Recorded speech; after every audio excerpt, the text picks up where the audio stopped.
Hi, I'm Pops, and welcome to episode 4 of my Autumn Let's Play series. This October, I'm challenging myself to create the perfect autumn and Halloween vibe world, filled with medieval-style builds, beautiful autumnal views, and the occasional Halloween spooky edition. In last week's episode, we finished off the Halloween town, and in this episode, we're going to dive into the spooky dark oak forest. You know what's next. Let's begin the playthrough.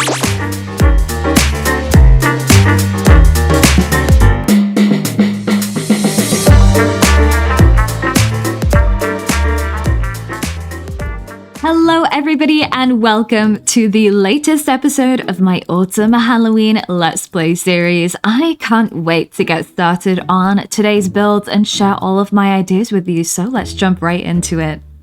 In last week's episode, we got to work on this path and we added in so many cool new builds, did loads of landscaping and adding in loads of details like trees, giant pumpkin patches, and all sorts.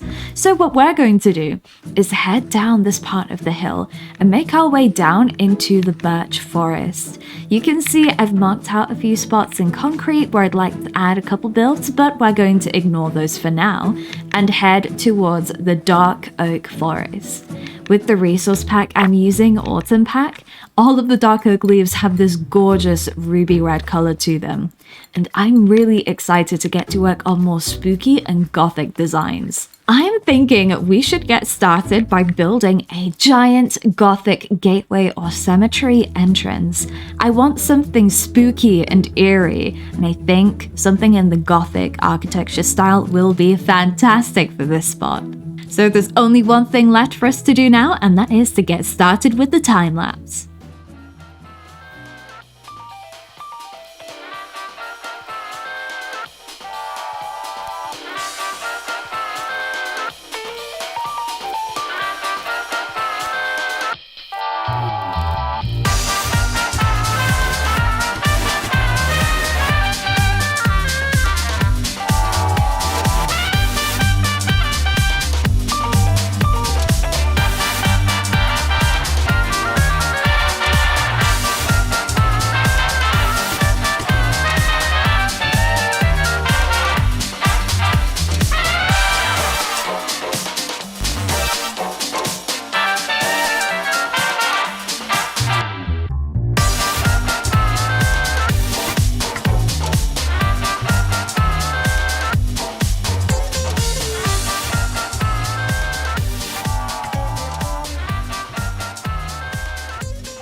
And a few hours later, we have this amazing gothic gateway over here, and I am obsessed with the way that this turned out.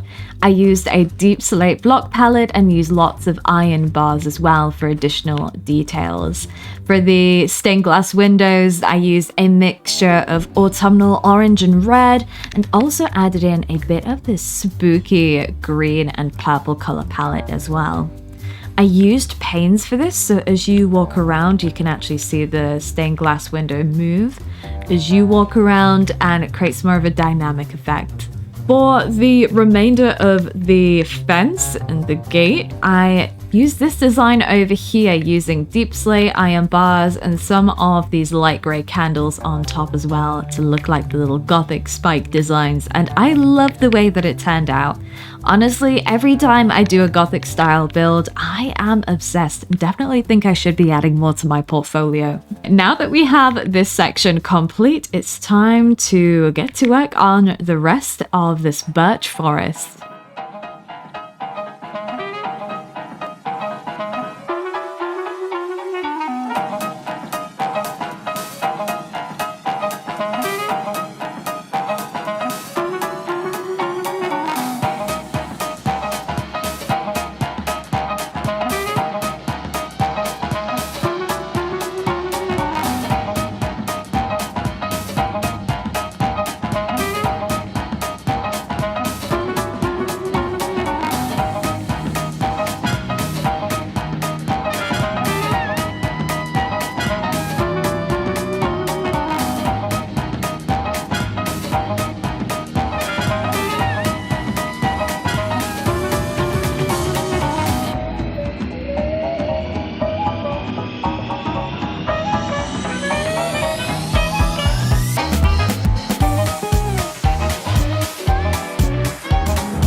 Wow, what a time lapse that was. I've been working very hard on completing this section. We have a spooky haunted house with an interior completed.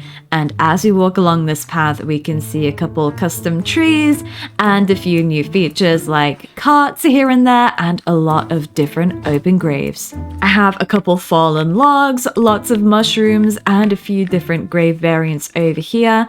I even enjoyed playing around with weathering techniques. You can see this grave should be a similar design to these ones over here, but the gravestone is actually crumbled and fallen apart.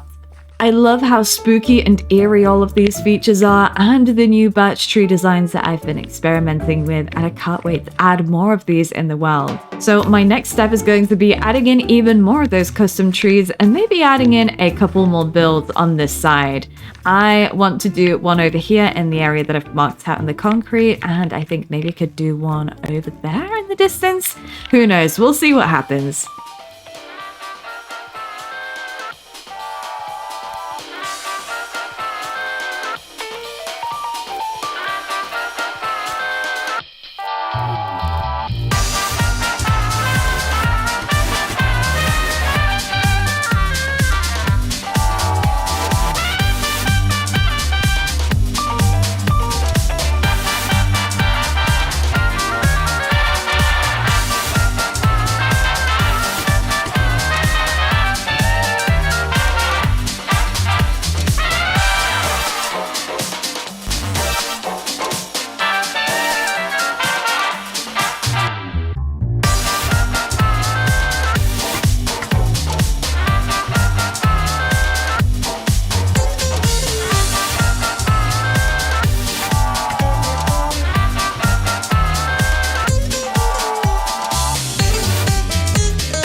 It's been a busy few days, but I've made a lot of progress. I can't wait to share with you guys.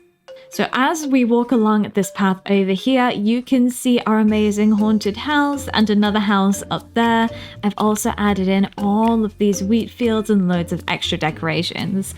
But I decided to work on the spooky dark oak forest. One of my favorite features to add into builds is soundscaping, so I used hidden mobs to add different sounds that you can hear as you walk along this path. It's subtle but extra spooky. And as we approach this area over here, you can see some old dying trees and loads of these giant custom mushrooms as well to give this area a whimsical feel. I also really enjoyed using some of these copper bars mixed in with the iron bars to create a weathered effect. These features look so cool, and you probably recognize some of these designs from my TikToks and also my Halloween Ideas YouTube video. This one is a little bit tricky to see, but as you approach this gravestone on the corner here, a skulk sensor will trigger a skeleton to pop out of the ground. at the end of this path, I decided to add in this spooky summoning circle, which is really witchy. Also, there is a respawn anchor over here, designed to look like a witch's cauldron, but be careful, don't touch it because it is very explosive. I learnt that one the hard way.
Oh my goodness, how could I forget? I spent so much time worrying about the Dark Oak Forest, I completely forgot about the spawn point, so I built this structure over here which will serve as our spawn point, with a chest full of items to get you started, and a little book about the world and introduction. It's also in front of this beautiful view of the ocean over here. Maybe I should build a little pier. But it might be pushing it for time. This is a 3-tiered build with a hidden attic, which might have some treasures inside, so make sure you check it out if you download this world for yourself. So hopefully all of the players will spawn somewhere around here and will be able to follow the path to the autumn world and get started on their adventures. Over here we have a little marketplace as well for people to visit just on the outskirts of the town. We have a little soup stall, a fruit market, as well as a potion stand and an armory, so plenty of places for you to visit. I can't believe that we've completed the Dark Oak Forest and we've even made progress along the spawn point. This is going to be the final episode before the world tour and the world download, so make sure that you keep an eye out on my YouTube channel on Halloween, October 31st. Hey, thank you for making it to the end of the video, and thank you for watching my Autumn Let's Play series. The series has finally come to an end, and in the next episode, I will be releasing the world tour and the world download. Make sure that you like, subscribe, and check me out on other social media platforms. Happy Halloween, everyone, and I'll see you in the next one.